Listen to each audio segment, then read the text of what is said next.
It's World Kidney Day, and so we join partners around the globe to raise awareness of kidney disease and the function of this important organ. Hello, I'm Theodore Henry. Welcome to Jamaica Magazine. On today's show, we continue our highlights of the Jamaica Library Service Parish Libraries. Today's stop is in Portland. There's so much more, so please stay with us.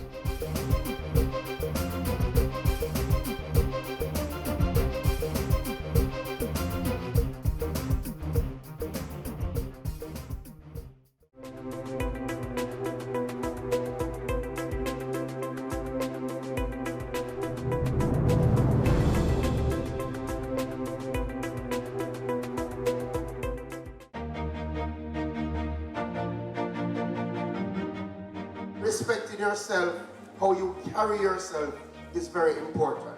You hear me, young men? We take for granted oftentimes as men that people judge you before you even open your mouth. From they look at you, they form a perception. They make up their minds about you. So the question is, when they look at you, what do they see?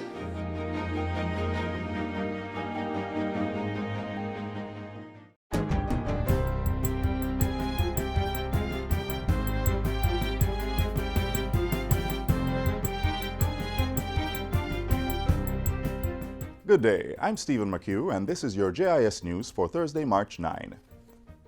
The first batch of Jamaica House Fellows have been named. 6 of the 8 fellows under the 2-year program were pinned by Prime Minister Andrew Holness on Wednesday. The fellows, who hail from governance, politics, management, economics, and law, will be placed across government, including the Office of the Prime Minister, the Ministry of Foreign Affairs, and the Economic Growth Council. Prime Minister Holness says the program represents government's thrust towards creating a society of merit. The Jamaican state has to become a meritocracy. So the man who plays by the rules is the man who will be rewarded. And we have to reinforce that. So you are selected because you went through a process, you played by the rules, you are rewarded. And then we have to build a society of excellence. Mr. Holness adds that the program will be a yearly one and will be expanded to incorporate fellows from the ICT and technology sectors. Health Minister Dr. Christopher Tufton and his opposition counterpart have agreed to work together to fix the issues affecting the Cornwall Regional Hospital. Minister Tufton met with the opposition spokesman Horace Daly on Tuesday to discuss the issues, chief among them the ventilation system. During the meeting, plans being implemented at the facility were outlined and discussed. The plans include relocation of services to reduce the number of persons within the building. Minister Tufton also listened to concerns raised by Mr. Daly and his team with a view to continue dialogue in the interest of the country. In a bid to strengthen communication and collaborative effort, both parties have agreed on monthly meetings to discuss updates on the plans being implemented and continued discussions on staff welfare and critical services being relocated. In a statement released yesterday, Minister Tufton and Mr. Daly indicated that they agreed that the situation at Cornwall Regional is of national importance and transcends political affiliation and therefore requires collaboration. A $35 million program has been launched to boost skills training, career advancement, and employability of at-risk youth. The Regional Workforce Development Program is funded by the United States Agency for International Development and is being implemented over 5 years. Jamaica is one of 3 Caribbean countries benefiting from the program, which will provide at-risk youth with upgraded and market-relevant skills and competencies. Education State Minister Floyd Green says this focus is in line with government's work to prepare young people for the labor market. The ministry's Region 3 Director, Carleen Segree, delivered the State Minister's remarks at the recent launch. The government is proactively seeking to tackle the problem of youth unemployment and the skills deficiencies through various programs. More than 1,500 students and the faculty of the Old Harbour Primary School in St. Catherine are enjoying upgraded and expanded facilities, courtesy of the Jamaica Social Investment Fund, JISF. Under its Basic Needs Trust Fund project, which is financed by the Caribbean Development Bank, JISF has spent $79.1 million improving the school's facilities. The school, parents, and community contributed another $4 million to the project, which was officially handed over on Wednesday.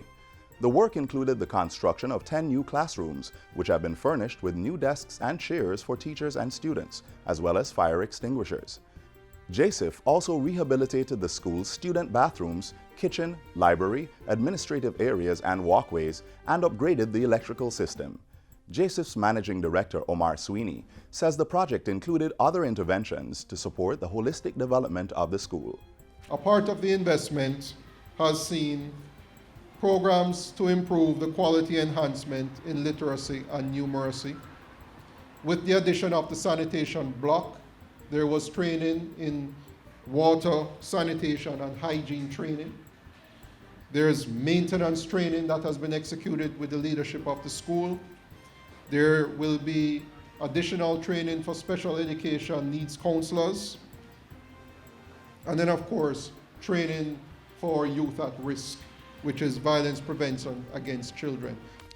And finally, Education Minister Senator Ruel Reid is again insisting that school administrators follow the ministry's approved textbook lists and desist from forcing parents to unnecessarily purchase additional texts. Minister Reid says that while it is fine to offer parents the option of purchasing additional books for their children, these should not be compulsory. He argues that this creates an unnecessary burden on parents who do not have the financial means to make the purchases. So, does it make sense? Half of your population is poor, and you, although the government has given enough material for the curriculum, then we are packing up on our book list such that the poor can't afford the cost of those books. I am saying we have to do better than that. The minister says this is at the heart of his recent announcement to introduce a grades 7 to 11 rental scheme for literature books. It is specifically targeted at students on the Program of Advancement through Health and Education PATH. Because these books also bear quite a bit of cost, and most times we're asking the parents to purchase 3 books, 3 literature books. That can run sometimes 6,000 to 10,000. But you're talking about, again, how many people we see on PATH? 50%. So therefore, I mean, it's likely that only 50% will be able to pay. The Education Minister was addressing this week's handing over of 10 new classrooms at the Old Harbour Primary School. And that's it for JIS News Today. I'm Stephen McHugh. Thanks for watching.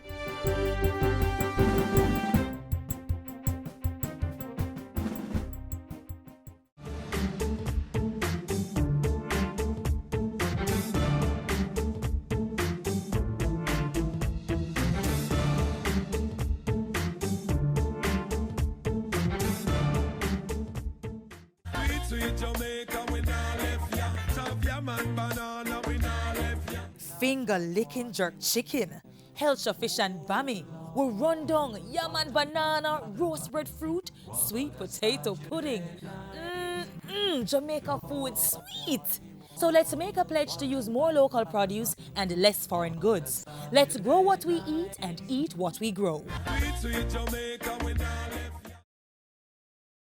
We now review how funds budgeted for the Ministry of Industry, Commerce, Agriculture and Fisheries will be used in the estimates of expenditure for 2017-2018.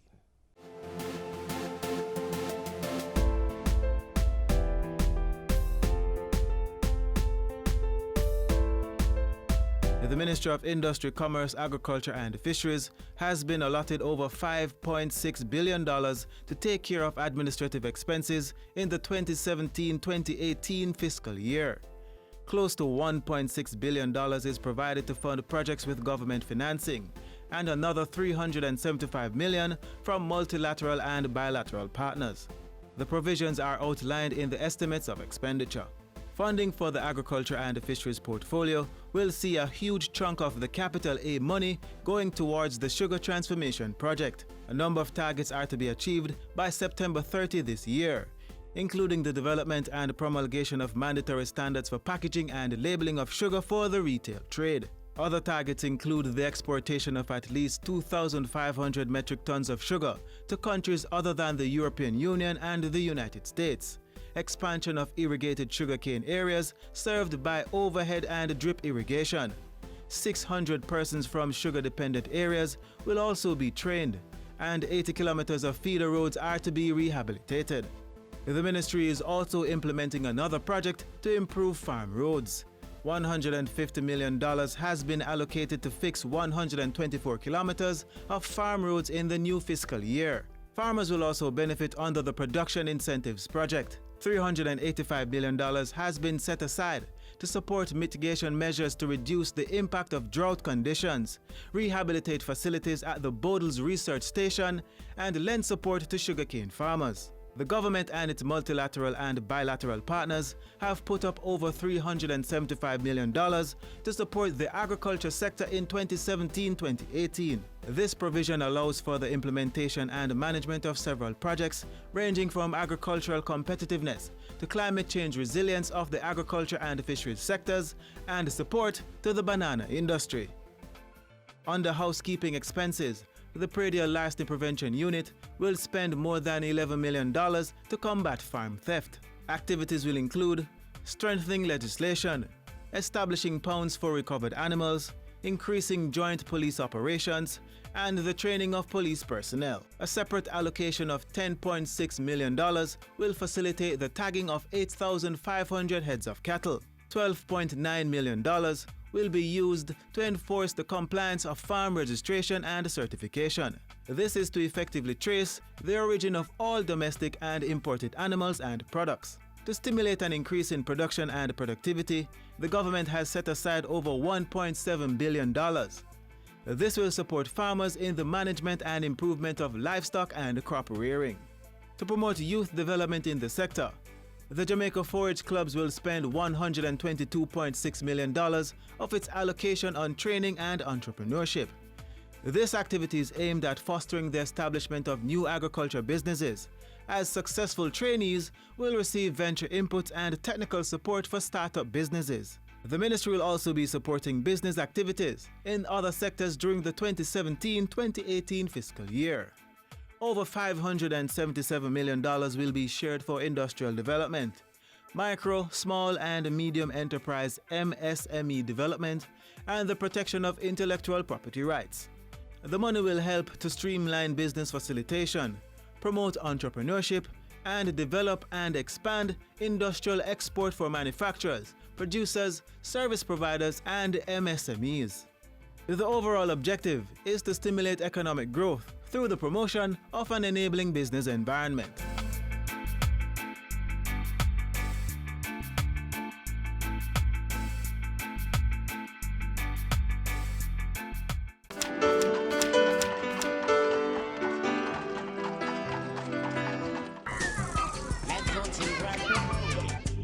Play is very important to the development of children. It allows them to use their creativity and develop their imagination.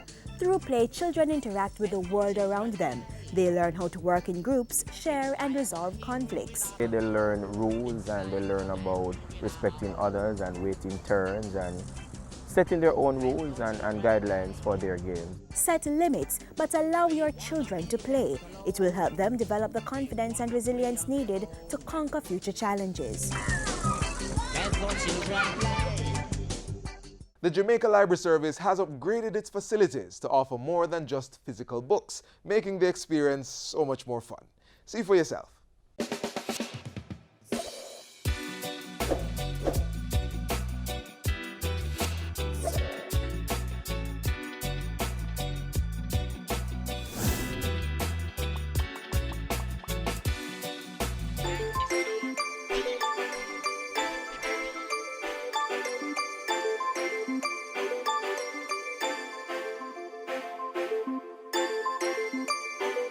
The Portland Parish Library plays an integral role in serving several communities.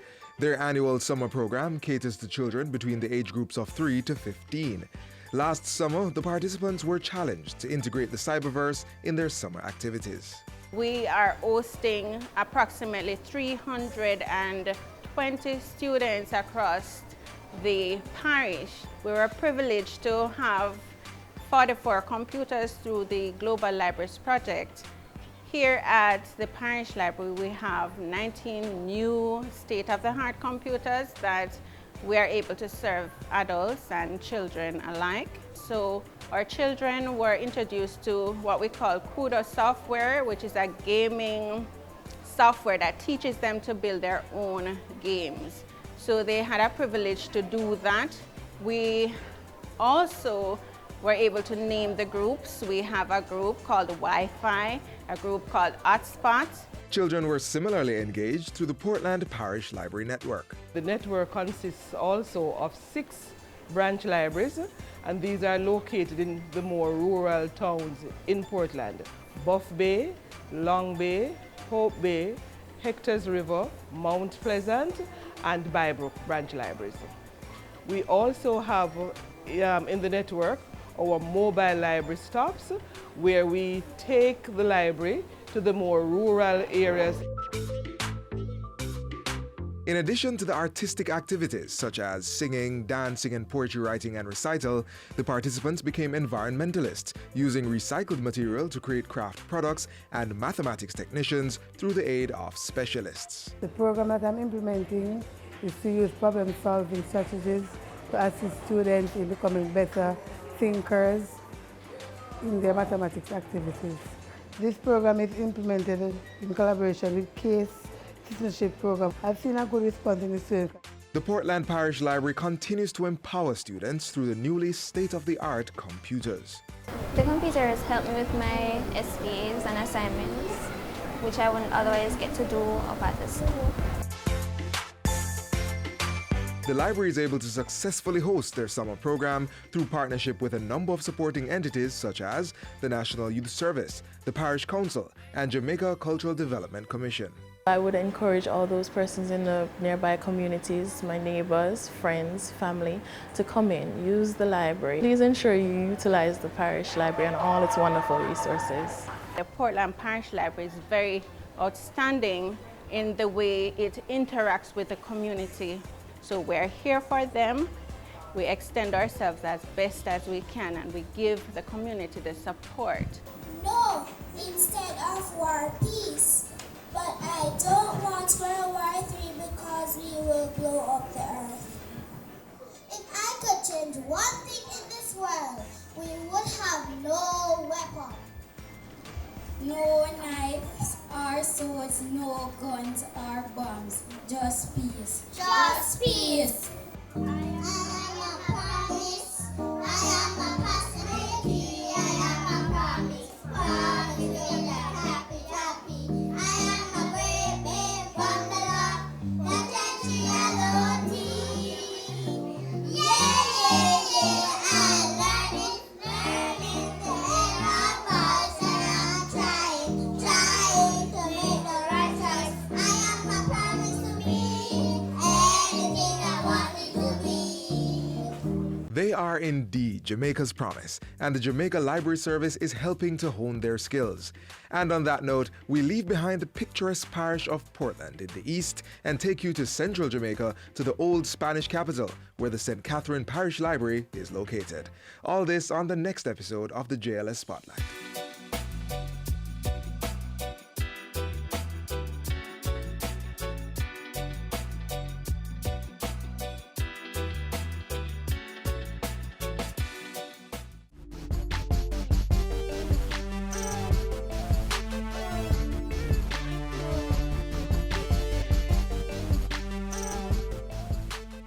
Life is all about making decisions, choosing from a number of options to do a particular thing, which may result in a specific outcome.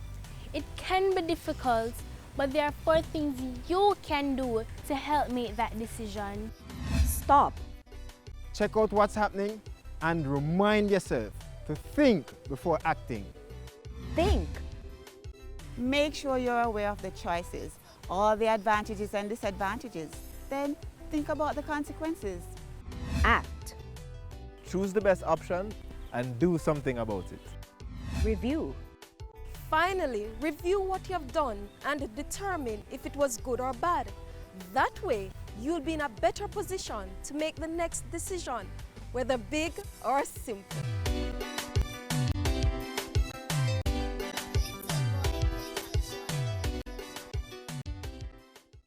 Kidney disease and obesity is the theme for today's observance of World Kidney Day. That is because obesity is a high-risk factor for developing kidney disease. Obesity also increases the possibility of developing complications associated with chronic kidney disease like diabetes and hypertension. And data suggests that chronic kidney disease affects 1 in 10 people worldwide. Important information to make us do all we can to protect this vital organ and save ourselves long-term medical expenses. Do you know that the kidneys play a key role in body function? Not only by filtering the blood and getting rid of waste products, but also by balancing levels of electrolytes in the body, controlling blood pressure, and stimulating the production of red blood cells. In this feature, we focus on kidney failure and how dialysis can help patients with the disease.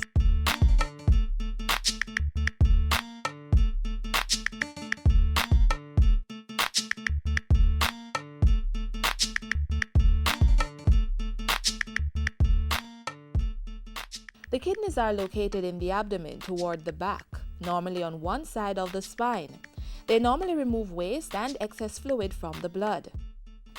Nephrologists say when the kidneys are not working well as a result of disease or injury, waste and excess fluid can build up in the body and make the affected person very sick.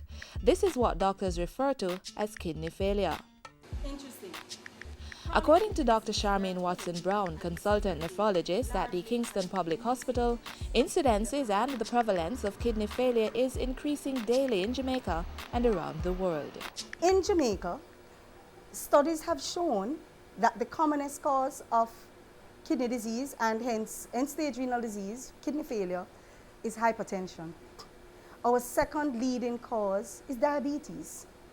Third, you have glomerulonephritis, and glomerulonephritis refers to inflammation of the kidney. And this inflammation may be related to causes within the kidney or causes outside of the kidney. And when I say causes outside of the kidney, I'm referring to conditions such as lupus, what we commonly call lupus. Of course, there are other causes, sickle cell disease, and other cystic causes. There are hereditary causes, and there are also tubular interstitial causes. Dr. Brown says in some cases, kidney failure is silent, and the majority of persons with kidney failure have no symptom until the disease has reached an advanced stage. In the early stages, the patient largely has no symptoms. If a patient presents to a doctor for his annual physical, signs of chronic kidney disease may be an elevation in blood pressure, and of course, the presence of protein in the urine. I cannot overemphasize that enough, especially in our diabetics. However, Dr. Brown says when the kidney fails, there is no cure because the damage to the kidney cells is permanent. Chronic kidney failure is progressive, meaning it gets worse every day. At this stage, the kidney cannot perform its normal function of removing excess fluid and waste. We must begin to quantify our protein. We must begin to address high blood pressure, glucose control, protein in the urine, obesity, elevated cholesterol, and all the other lifestyle modifiable factors that do in fact contribute to the progression of chronic kidney disease. According to nephrologists, patients with kidney failure usually require renal replacement therapy, that is, some method of doing the work of the kidney. These include dialysis or renal replacement. Patients who require dialysis are said to be in what we call end-stage renal disease. And end-stage renal disease really refers to the need for renal replacement therapy. And this renal replacement therapy may be in the form of dialysis or transplantation. And dialysis may be one of two types, hemodialysis or peritoneal dialysis. And what do I mean by end-stage renal disease, apart from the need for renal replacement therapy? A patient who has chronic kidney disease, if it is left untreated or undertreated and is allowed to progress, such a patient will end up in what we call end-stage renal disease. Dr. Brown notes that kidney diseases are very common in Jamaica due to the number of patients diagnosed every year. To alleviate problems associated with the treatment of persons with kidney failure, the Ministry of Health has 3 major dialysis centers across the country. They are located at Caenwood Regional Hospital in Montego Bay, Kingston Public Hospital, and the University Hospital of the West Indies. The Diabetes Association of Jamaica, located at 1 Downer Avenue in Kingston, also has dialysis machines catering to its members and the general public. Dialysis is a procedure that is suitable for many of the normal duties of the kidneys. Dialysis allows patients with kidney failure a chance to live productive lives. We have to be vigilant. We, as a patient population, we must do our annual physicals. There must be annual screening, and clearly we must pay attention to proper, adequate and tight control of hypertension, diabetes, and we must also look at the risk factors for progression of chronic kidney disease once they are identified. These, of course, are blood pressure, glucose control, obesity management, protein in the urine, elevated cholesterol. And that, I think, would be the strongest take-home message that I could leave. For further information on kidney failure or any other kidney disease, contact your doctor or any government hospital or clinic close to you.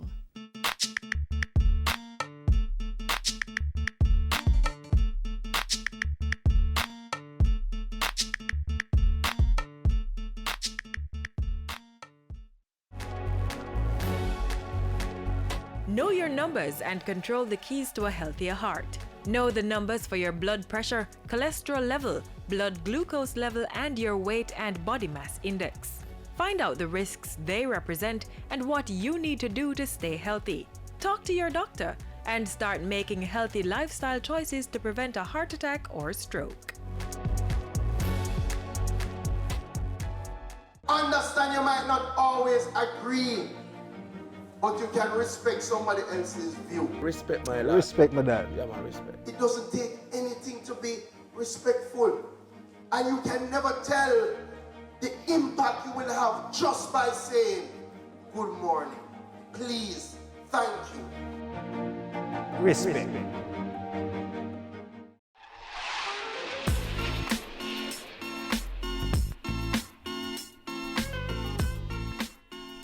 As we close the show for today, a gentle reminder to eat right, exercise, and get your regular medical checkups. A healthy people is a productive society.